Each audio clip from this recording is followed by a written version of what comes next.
Hello and welcome back to Hank's Yarncast. My name is Casey. I'm the owner and operator of Hank's Yarn Parlour here in Belfast, Northern Ireland. Thank you so much for joining me. You're very welcome. Just where I sit and chat a bit about my knitting and any news that's going on in the shop. Hope you all have a really lovely new year. I hope you had a great break over the holiday period there. I know I did. I gave myself a nice 2-week break, good long one. Got a chance to shower my head and just have a good rest. So I'm feeling a lot better and really looking forward to the new year here. So let's see, what have I got to talk about knitting wise? Last time that I podcasted before Christmas, I was still working on my Nelson pullover, which is a commission I was doing, and I have finally just got it off the needles last night. So I haven't had a chance to block it yet, but I am really rather thrilled with how it's turned out.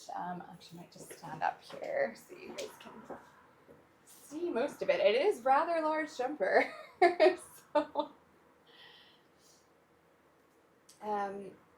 right. So we've got that cable going kind of from the collar all the way down the sleeves, and I know that this is looking a little bunchy just now. I did kind of give it a little bit of a steam block last night before I left the shop, but it does need a full wet block, so I'll be doing that over the weekend.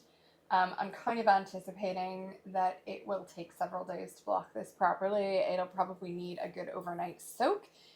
Still plenty of lanolin in this yarn, so it is rather water resistant. So in order to actually get it to kind of be saturated and whatnot, it's going to take some time to actually soak in the water. And then I imagine also because it is so thick and it's quite large that it will take a hopefully no more than 2 days to dry.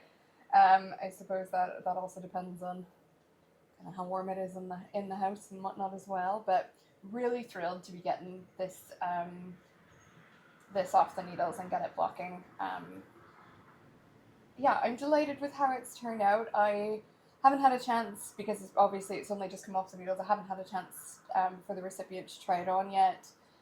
So fingers crossed it fits. It has come out to the measurements that I was given, so hopefully he'll be pleased with it. I'm a little bit jealous that I'm not. I kind of like feel the urge to put this on. It's absolutely Baltic here in Belfast at the moment, and this is going to definitely keep the recipient cozy. It is nice and warm and heavy, just really kind of snuggly feeling. So really thrilled that that's done. I didn't do any more modifications apart from what I have chatted about previously. Maybe I'll just go over them one more time. The only kind of thing that I really changed, I made the shoulder saddle just a little bit longer to accommodate the recipient, just to accommodate his body measurements. And I also lined the inside of the collar with a sock yarn that is just a bit softer than the Sonus yarn. So I've used the Atlantic Coast Sonus yarn for the main body here, and it is a Donegal tweed yarn, really lovely, nice and fancy, great for cables, a little bit more on the rustic side, so I wouldn't say that it would be super soft and snuggly kind of up around your neck particularly. I don't think it's particularly scratchy, but it's not particularly soft either, so I just thought, in the interest of comfort, and I know that some people are more sensitive than others, I just thought I would line the collar, just because it does sit obviously up around the neck, that it would be a little bit more comfortable for him. So thrilled to be done with this finally. It was brilliant. It was a really lovely pattern to work. I'll throw a photo of it up again here so you can see what it looks like on the model. I don't really think I have anything else really to say for that about it. I enjoyed the pattern. The only kind of needle that I would have, and this is not a fault of the pattern, it's not even a fault of the yarn, it's just the kind of scale of it was a bit bigger than what I'm used to working with, and because the yarn itself is so dense, it was, as I was knitting it, it was cumbersome to knit in one piece. Like it is quite a large piece, and it very quickly got to a stage where it wasn't portable anymore. Even by my standards, and I usually do consider jumpers that are my size portable. So yeah, it's just because the yarn itself is so dense as well that it was a bit of a workout knitting it. It was a bit of rolling it around, but really, really, really pleased with how it has turned out. Now, that leaves me with, I actually have, believe it or not, I don't really have any other projects on the needles at the moment. I've just been determined to get this one finished, so I've been pretty monogamous. I do have a half-finished, rather abandoned sock whip somewhere, but it's not really a priority for me. I don't really consider it so much a whip as it's just sort of like emergency. There's something on the needles to take in my handbag when I need to go somewhere project. But I would like to get stuck into another project for myself. There's definitely a few shop samples need knitted up as well, but I really want to knit something just for me. It's been a while since I've done that. Now I have acquired a few new things in my stash. One that I actually picked up when I was in Poland in September that I don't think I ever told you guys about. And that is this really lovely silk cashmere mix by Lotus Yarns. So this is a Chinese company. Admittedly, I don't know an awful lot about them. I've had a quick kind of peruse on their website. This is super luxurious feeling. It feels like butter. It's just unbelievably soft. It's light, but I can feel that there's obviously with the silk content, there's definitely going to be good drape there. So that is one thing that I want to get a project going for. The other one is a little bit more exotic. My dear friend Michael, he's from New Zealand, and he's been away home at Christmas time to visit his family, and very kindly brought me 2 skeins of Possum blend yarn. So if you've never heard about Possum yarn, Possum yarn, that fiber comes from brushtail possums, which in New Zealand they're an invasive species, so they are on an eradication program, and the possum fur is being spun into yarn. Now, possum fur is a really, really short staple. The fiber's in a really, really short staple, so it does require spinning with another fiber, usually merino, which is what this is. This is a merino possum silk blend, so 60% merino, 30% possum, 10% silk. It's 4-ply weight. It is a lovely, I think this one is called Brandy, if I'm not mistaken. Yes, this is Brandy, and it is a lovely kind of soft orangey brown color. It's a little bit more saturated than I think it's showing up on the camera there. Also, this and then, so this is a New Zealand company, by the way. So this is from Touch, the Beautiful Yarn Co., and they are based in New Zealand. So I have 2 skeins of this. This is like the biggest donut I have ever seen. I've never seen 100-gram donuts before. Usually they are 50 grams. They're huge. And I kind of like them. I'm not sure how nice that particular shape of skein in this sort of quantity is going to be nice to work with. I usually try to center pull my balls, and of course donuts have a tendency, I mean cakes do as well, but donuts are a bit worse. They have a tendency to start collapsing on themselves really quickly. So I am tempted to rewind this into cakes, but we'll see. But what I'm getting at, so I have two of these, which is 840 meters. And I also have two of the silk cashmere, which is a little less. These are 365 meters per 55 grams. So these are kind of more like, they say they're fingering. I would say they're more like a lace weight, but I would be totally okay with knitting something up at a slightly looser gauge with this anyway. So if I find a fingering weight pattern or 4-ply weight pattern, I think I would probably go with this as well. Like, I think that would work just fine for it. So I have about 730 meters of this one, and I'm on a mission to find some projects to work these up in. I kind of imagined that. Okay, well, first of all, I kind of want to just have a little bit of a chat, I suppose, about how you might go about finding a pattern for yarn that is in your stash, or maybe you've scooped up a couple of hanks that you just couldn't resist at your local yarn shop, or maybe it's been gifted to you and you're just not sure what to do with it because you didn't have a pattern that you sought the yarn out for. You're kind of doing it in reverse. No right or wrong way, to be honest. It's totally fine to buy yarn because you love it and then find a pattern. It's totally fine to only buy yarn when you have a pattern. No judgment either way that you work here. I'm just saying, if you do find yourself with some yarn that you don't have a project for, didn't have one in mind, I just thought I would chat a little bit about my process and how I tend to go about finding one. Now, that almost always starts with a pop onto Ravelry. Firstly, to search through kind of what would have been either in my queue or in my favorites.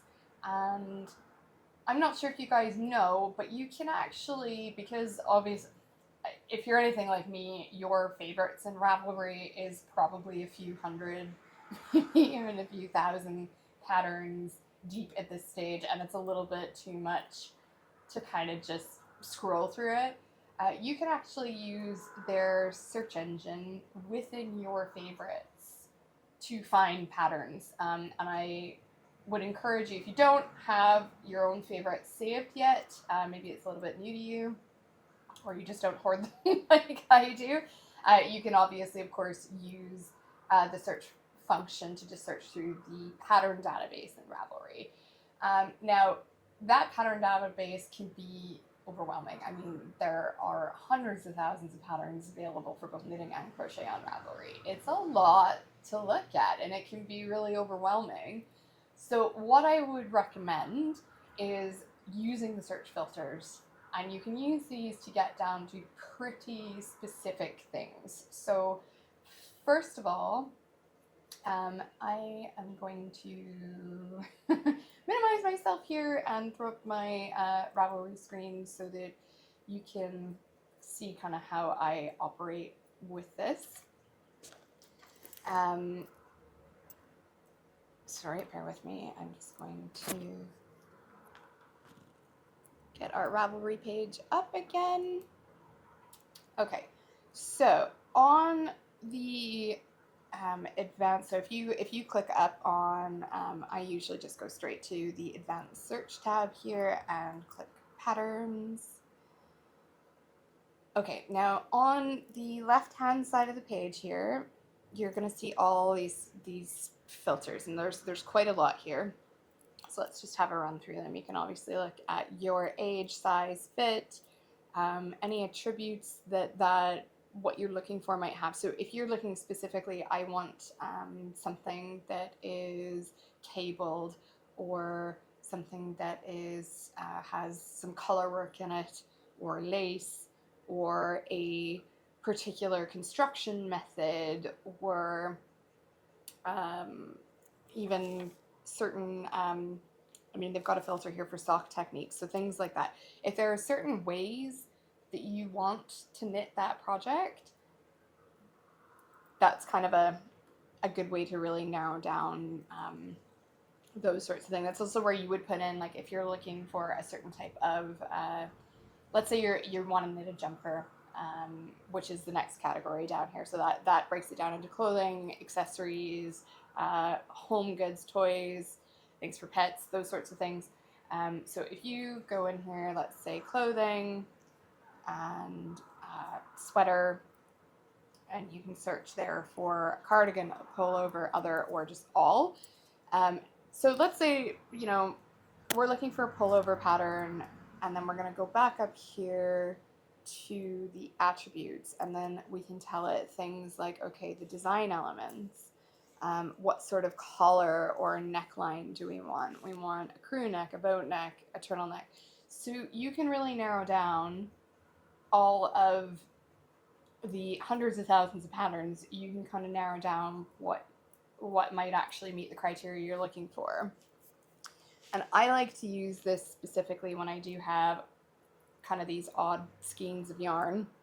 What I will start with actually, sorry, let me just clear the search.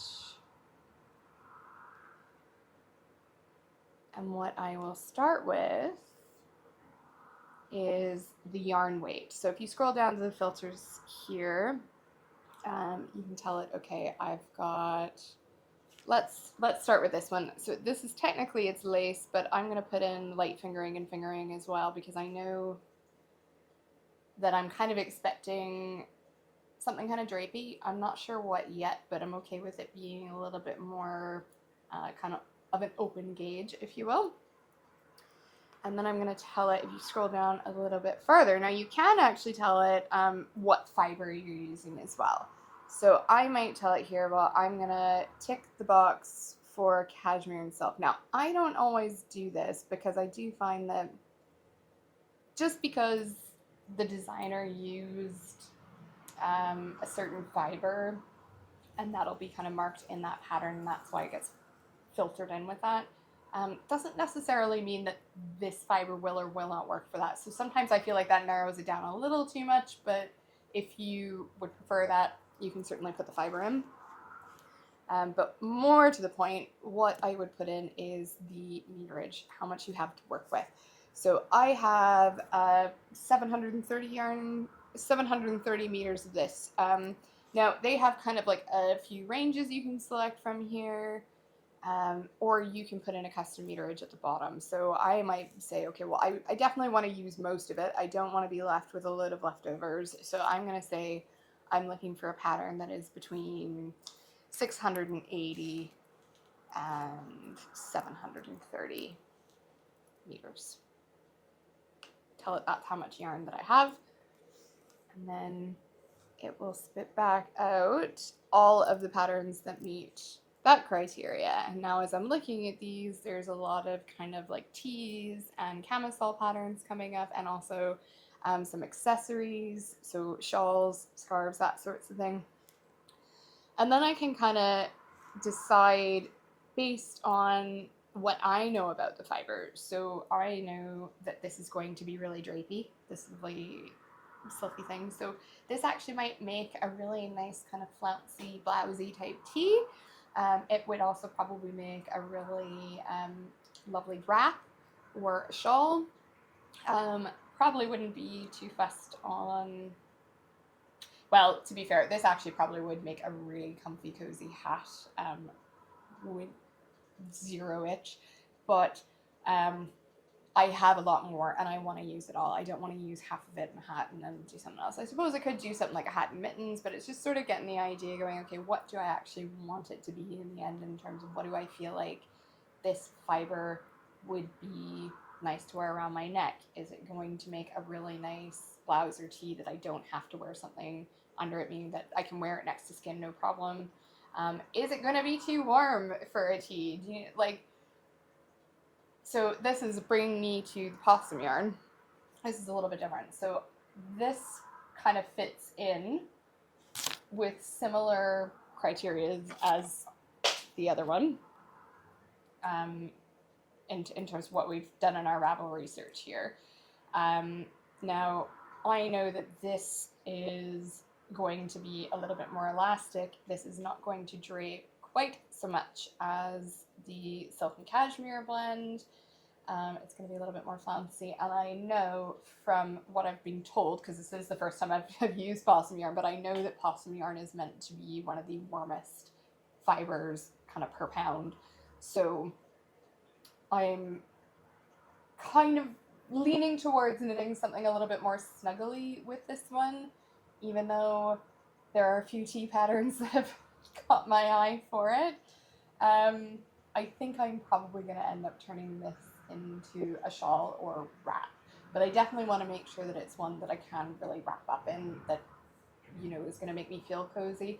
Or it could possibly be maybe sort of like a capelet or a bandana cowl like this one. The thing that kind of turns me off wearing shawls, I still enjoy knitting them, but I don't wear them very often because I find that they are always slipping off my shoulders and coming undone, and that probably has something to do with the way in particular that I tie them, or that I haven't made them quite long enough, or that they just don't have enough weight at the kind of, in a triangle shawl at the tips, to kind of stay put anyway. So I don't reach for them as often because I don't like faffing around all day to keep them on. But having said that, I do have a few ideas in mind for this. So I have had saved in my favorites. The Lane shawl is what came to mind. And this is, I'll throw a photo of it up here. Really simple, but kind of striking shawl. So it's mostly garter stitch, but it's got some other textured stitch patterns in there, along with these lovely tassels in the middle. It's got pom-poms that you can put on the either end. Yeah, there's just something about it. This looks really nice, squishy garter stitch. I think really appeals to me. It's been in my queue for quite a while. Not sure why I haven't knitted it before. I don't know that there's necessarily been like I've been waiting for a very specific yarn or anything. It just kind of keeps getting shoved further and further down the queue. Something always kind of budging in front of it. So that's one option. I have also been looking at a few tee patterns as well. And now I could knit those tees probably in either one of these. To be honest, the thing that's making me, I don't want to say I'm falling out of love with this since I bought it. That was like 4 months ago. I'm not falling out of love with the fiber. I'm not really sure why I bought this color though. It's kind of an out there one for me. It's not something I would normally buy. I think I might have picked that one up just because it was the only color that had more than one skein available. The wee shop that I visited in Poland kind of had, it had a lot going on. There was a lot in there, but I was kind of looking for something a little bit on the higher end side to treat myself with. And that's what I found. So I am also kind of considering over dyeing this. Because I think the color is really putting me up. Because when I'm thinking about it, I actually think this one in particular would make a really lovely tee blouse. And the patterns that I've had in mind for this are by Sari Norland. She's got the Juno Tee. And there's also the Rococo Tee. Now, they both have these kind of like fairly simple on the body, but they've got these lovely lacy sleeve caps on them, and I think they're very pretty and they're feminine, which I think would really lend itself to this yarn. I'm just not sure. I'm trying to picture myself wearing this color as a tee, I think is the problem, and I can't picture it. So yeah, I've never over dyed yarn myself, so if you have any tips or know where I can find some tips for doing that and what I might need to think about in terms of what kind of dyes I use, how well it will take to something that's already dyed, and the fiber content obviously, if you have any experience with that, please drop me a note in the comments, point me in the right direction. It's not a terrible color, it is a really pretty color. I just don't know that it's a garment color for myself. Now, having said that, I do think this is a garment color for myself, and this is the one that I am not sure I want it to be a garment, at least not a t-shirt. I think it just might be, it's kind of a warm fiber for a t-shirt. It just seems kind of counterintuitive. So slight impasse at that one. I'm kind of... Anyway, so I haven't really nailed down exactly what I'm going to do with both of these yet. I have a few ideas, but I'm pretty open, but I'm eager to get something cast on. So if you guys have a recommendation, maybe there's something that you've come across recently or something that's been mulling in the back of your queue that you think either of these would be perfect for, please do drop me a note in the comments and let me know. Otherwise, that is really all I have to talk to you guys about this week, or this month rather. Yeah, so thank you so much for joining me. Do let me know what you think about the yarns, and any pattern suggestions, any dyeing suggestions. And that's all for now. So I will see you all next time.